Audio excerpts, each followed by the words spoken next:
Welcome to Wondercast, a community collaborative podcast supporting families navigating the complexities of chronic illness. Today, we complete the third and final part of this series, following along the journey of double mastectomy and the healing space that follows.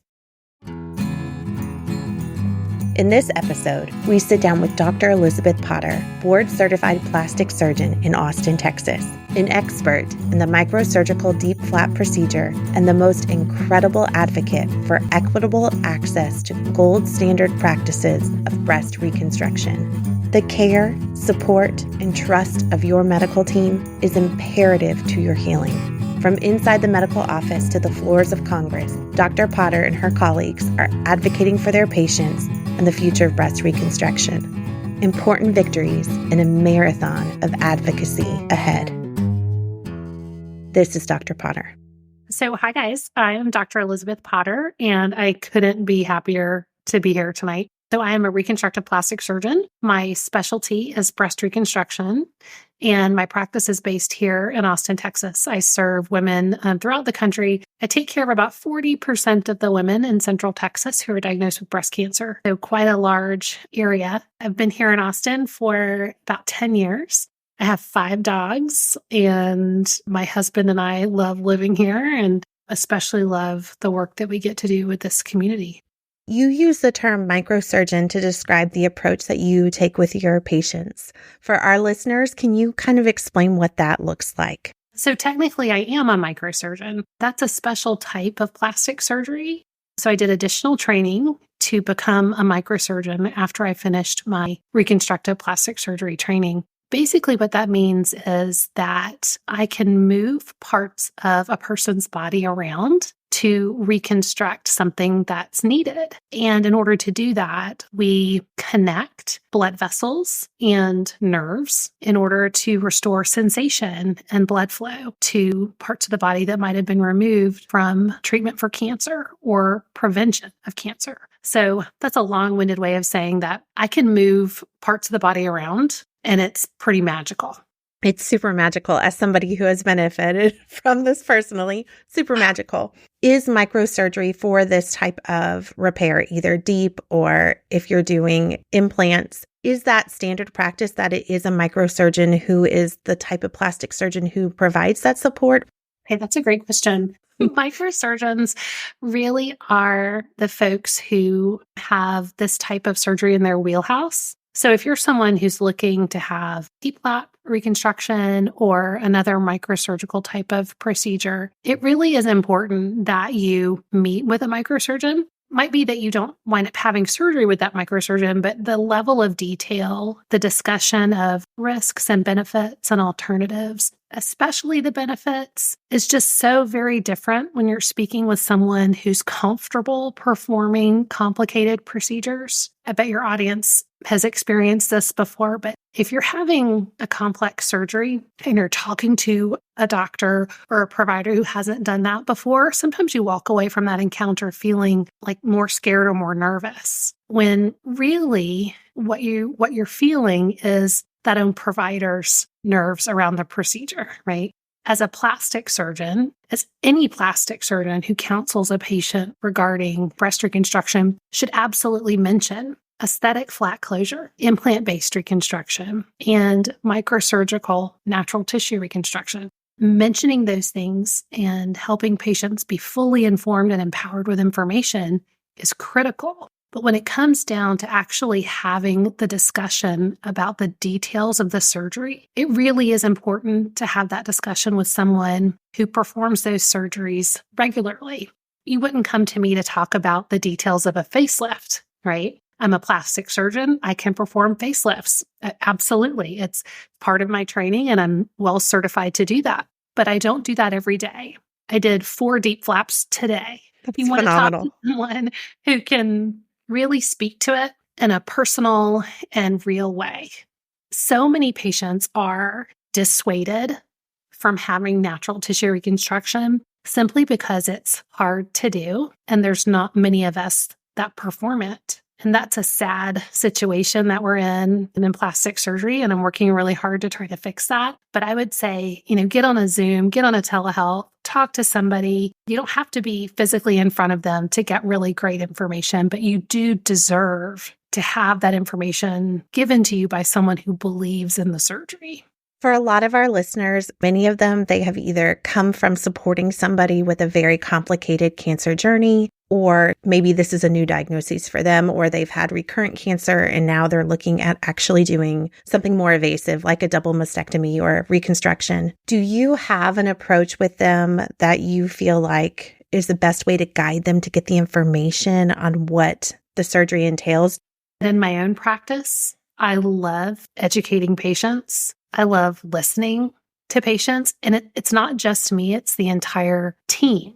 I think the best way for me to describe what I believe in would be just to kind of walk through that. So before I ever meet a patient, we review the history in detail, the imaging, the receptor types, the size of a tumor, the previous treatments. I have all of this very detailed information in front of me. So I don't spend the majority of my visit going through the medical details, right? I think that in order to really understand the right options for you, you need for someone to get to know who you are. So a lot of our visits are spent listening. Where are you in life? What's your family situation? What are your goals? Do you feel overwhelmed by the thought of reconstruction right now? Should we just discuss what might happen in the future and then maybe table decisions for another day? I never walk into a visit thinking we need to book a surgery. I always walk into a visit thinking my goal is to lay a framework for the person in front of me to better understand their options. If we've been able to fill in some of that framework a little bit by the end of the visit, that's great. We just want to keep filling those details in as the patient is ready to receive that. I think it's really presumptive for me as a physician to think that a patient facing breast cancer is going to be ready to talk about all of their reconstruction options that might affect their body for the rest of their lives at my appointment that I make for them at 11:30 on Thursday. Life just doesn't work that way. So we make these appointments as a way to get to know each other. What I find is that the universe usually intervenes, right? Some sort of magical thing happens when you sit down and try to get to know someone and try to help them. The conversation naturally leads where it needs to go. Yeah, I'd say just take the time. Don't be pressured. Make sure that you're sitting in front of people that make you feel empowered. This is all about you. For me, at least, reconstruction is about getting power back into a situation that sometimes feels like things are spinning out of control. I think one of the things that we hear a lot from the families we serve is that they struggle with this balance of dual offices because so much of the surgery that they are looking at, whether they are doing their reconstruction right at the time of double mastectomy or later, there is this interchange of different practices working together. Do you have any guidance on how that works? That's a great question, and I think it can be a delicate one, and it's best just to be very honest about it. So the truth is that not all doctors work well together. We all respect each other in this community completely, but our schedules aren't necessarily aligned, and it can be difficult to coordinate cancer care with doctors who aren't used to doing that together. I would say, I work a lot with the breast surgeons at Texas Oncology, and I found that there are specific surgeons there that I've kind of meshed my schedule with. We practice in a way that's very complementary. So when patients ask me, who should I see? If they want me to tell them, a breast surgeon, I'll share that with them. I think that that's a valid question. Sometimes patients come to me and they've maybe have a totally different team that I'm not used to working with, or they've seen another plastic surgeon and something just didn't feel right, or maybe it felt great and they just want a little bit more information. I try to tease out what it is that the patient needs. I try to put the patient first. If it means that I have to refer a patient to a surgeon that they're going to be more comfortable with, then I will do that. I just had a conversation with several doctors last weekend about that. So we were sitting around last Saturday and there was at least two breast surgeons, a surgical oncologist, an oncologist. And we were all talking about how do you get the right team together? And I think it's just so important to be humble and honest, for doctors to be willing to flex with what the patient needs. Sometimes I just give information and I say, hey, listen, I think you're going to have your surgery with Dr. Z. And that sounds great. And if you need my help, I'm always here. And sometimes I say, if you want me to take over your care, I can do that because I can tell that you're not feeling great where you are. And it doesn't mean that your doctors aren't wonderful, but I'm happy to kind of take over. I think that coordinating care across multiple offices really does boil down to what works for you in your timeline. Where are you feeling the most heard and cared for? Sometimes it's really important to shift gears and find a different team to really take stock and go, okay, I need to see some different folks. Sometimes it's really important to just get surgery quickly. Every case is so different. I think that the litmus test should be, is the team considering the specifics of my care and my concerns? Am I being validated in my concerns and questions, or am I being dismissed? Does that make sense? That makes perfect sense. Yeah. And I love that concept of really looking at the entire framework. I like how you were saying that you pull back and really try to see the whole person in front of you, because you're right. The individual line of care is so unique. In breast cancer, a lot of the treatments are really protocolized, right? So could you just sign up for treatment with any doctor who's well qualified? You really could do that. But in my experience, the magic of medicine, the personal connection, the power of caring for people comes from what lies outside of those protocols. How do you really connect? And how do you meet somebody where they are? I think that there's probably infinite ways to put together a treatment team that will get you to the objective you need to meet. The question is, how does that feel to you? And do you feel like you've had agency in that process? You had mentioned how sometimes the natural tissue of a person's body is not necessarily discouraged, but it's not encouraged. It's not put as the plan of care or as a preferred way to do it. Why is that the case? One of the million-dollar questions that I've been asking for the last several years. As access to breast reconstruction has increased, we've seen some pretty amazing things. We've seen that patients are being told about the Women's Health and Cancer Rights Act, which says if you have a mastectomy to treat or prevent breast cancer, that you're entitled to reconstruction.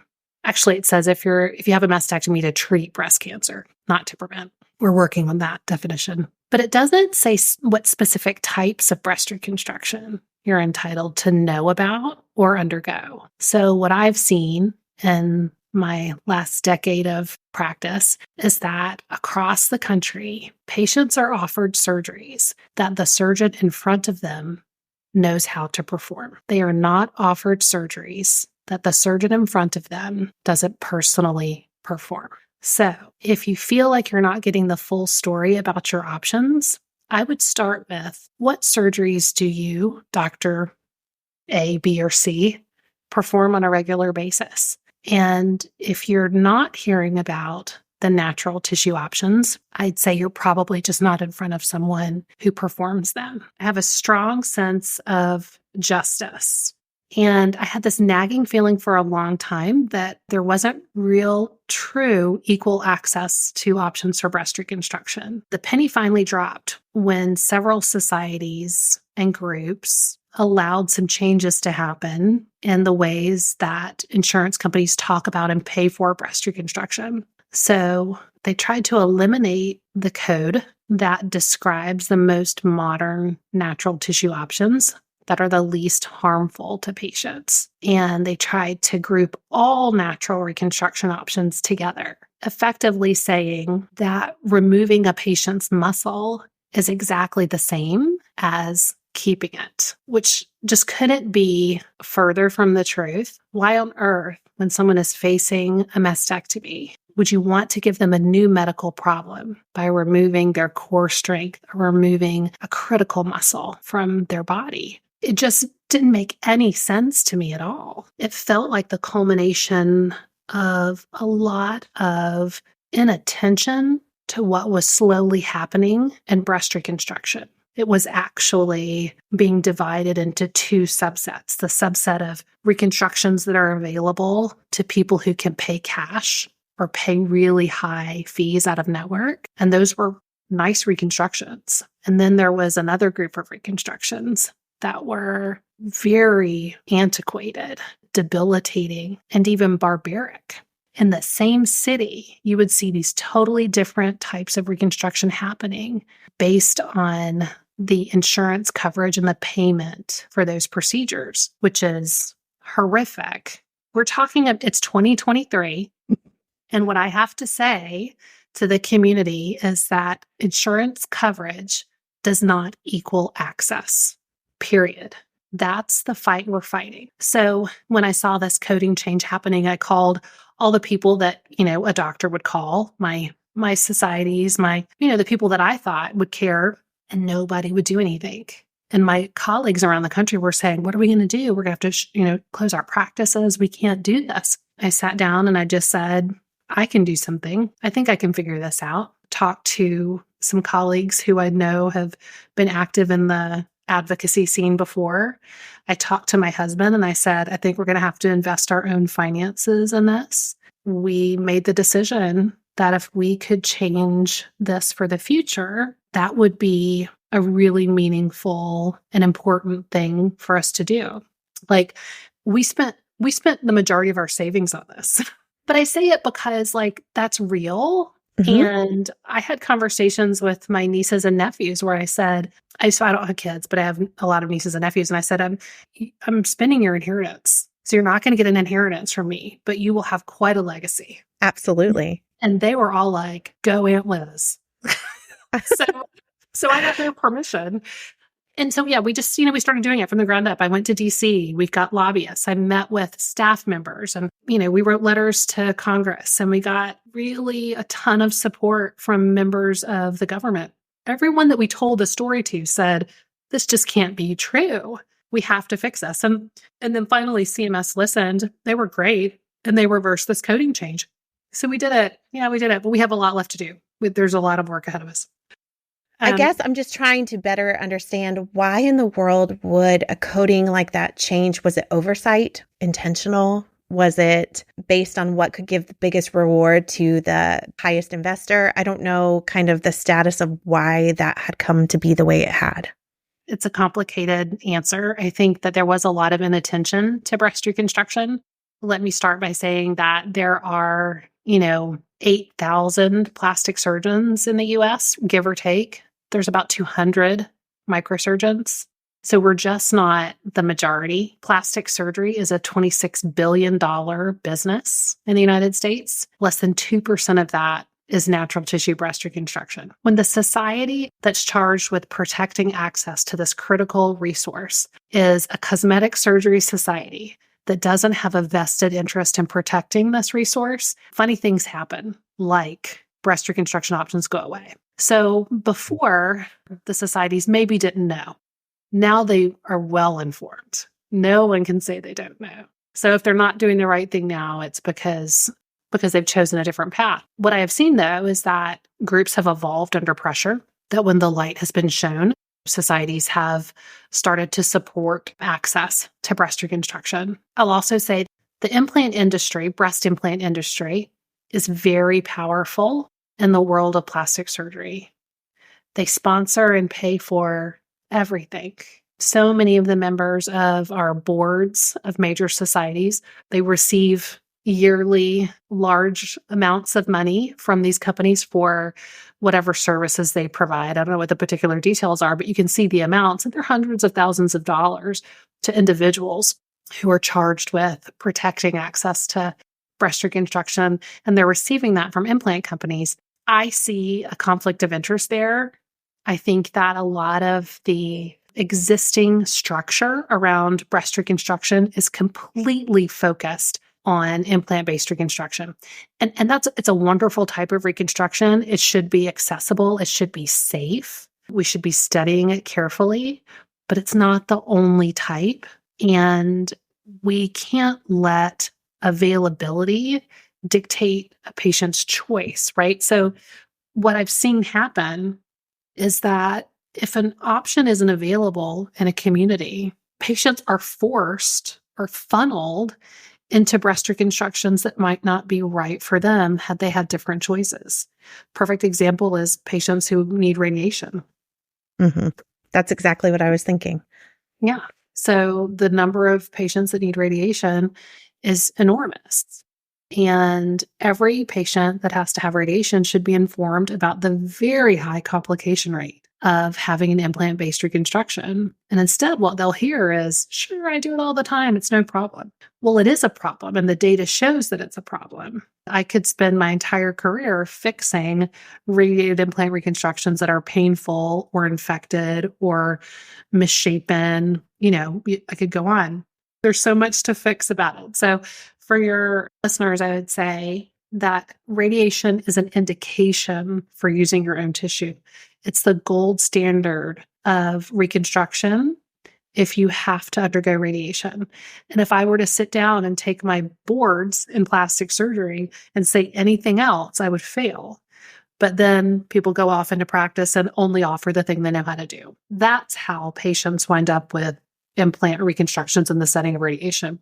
If you need radiation, you should be offered natural tissue reconstruction. Oftentimes we perform it after radiation, but yeah, that's the gold standard. I just want your families to know that if they want to get information from microsurgeons, we exist here in Austin. I am happy to talk about options with patients. My passion is definitely helping patients feel like they're taking power back. I truly feel that as a physician, it's my duty to inform patients about the real risks and benefits and alternatives of various procedures. And in order for me to do breast reconstruction well, personally, that meant that I had to know how to do everything so that when I sit in front of a patient, I can offer implants or natural tissue or flat closure. So you were recently back on the Hill just a couple weeks ago, right? I was, yeah. Yeah, that I was back in DC because we have lots of work left to do. Next up, we've got a couple of things. The Women's Health and Cancer Rights Act turned 25 years old in October of this year, and it needs an update. It does. We got a lot of bipartisan interest in formally updating the Women's Health and Cancer Rights Act through legislation. And just, some of the main items, that we're thinking about, there's lots of them. One is, including the various types of breast reconstruction so that insurance companies have to have networks that are adequate, that offer all the types of breast reconstruction using your own tissue, using implants, aesthetic flat closure. We want to make sure that patients have fully informed consent. So if some states have laws that require doctors to put in the medical chart that all the options have been discussed on this date at this time, and here's my signature. And that has really helped improve access to breast reconstruction. We want to do that nationally. We want to ensure reconstruction options for partial mastectomies or lumpectomies. So those aren't covered under the current act. If someone has a lumpectomy and has a defect, that's not necessarily covered under the current act. We need for that to be clarified. We need for previvors to be included in the Women's Health and Cancer Rights Act so that patients who have a genetic predisposition for cancer have the same protections for breast reconstruction as those who have a diagnosis of cancer. We don't want anyone to feel like they have to wait until they have a diagnosis in order to benefit from breast reconstruction. That's not clear in the current act. And then we need for revisions to be covered appropriately. Those are just a few of the items on the plate. You've got your work cut out for you. That's a lot of items. In addition to four to five a day that you're doing of these reconstructions. Oh, yeah. I did 4 today. I'll do 4 more tomorrow. I know. So it's good. I love the work, right? Mm-hmm. And I feel passionately that I want it to be available to everyone. I have colleagues who enjoy doing kind of boutique breast reconstruction that just doesn't fill my cup, right? If I could do 10 more a week, I would. If I had the ability to do that, I would. There's such a need. Honestly, I want to be a plastic surgeon for the people. Right? If you're out there and you think that plastic surgeons are creepy sometimes, I agree with you completely. My goal is to be something completely different, something that feels honest, wholesome. My last thing that I would love for you to touch on is the exciting things that are happening in your practice right now, starting in the new year. And I would love for you to touch in on that. Thank you for asking about that because I'm so excited about what's coming. As someone who wants to provide breast reconstruction to everyone, I saw the need to be able to control a little bit more of the process. So we are building our own surgery center where we can perform breast reconstruction through insurance. So this isn't just, a plastic surgery center where you do cosmetic surgery. I can do cosmetic surgery there too, but we went the extra mile so that we could do Medicare and Medicaid cases and cases through all the major insurers. We can do mastectomies and reconstructions, even deep flap surgeries in our center. Yeah, so that's huge. And we're so proud of that. And that's next up. So I'll tell you first, it's called Redbud Plastic Surgery Center. Oh, I love that. That's perfect. Okay. So yeah, Redbud, like Redbud Isle and Ladybird Lake. So I row. And if you row down there, Redbud is where you turn around and kind of take a new direction. And so it just felt like this beautiful way of starting on a new path. So Redbud. Gosh, that's a perfect name. I love it. So when can people expect your surgical center to be up and running? January. We may be doing our first case December 29th. Oh my gosh. Happy New Year to that. That's amazing. I know. We will be having to go through the process of getting our insurance contracts before we can do all of the breast reconstruction cases there. I expect that by summer of 2024, if you come to see me, that will be one of the facilities that we can offer you to have your experience in. Gosh, that's great. Well, I've taken so much of your time already. Is there anything else that you feel like I did not touch on or any closing remarks that you would like me to make sure we capture?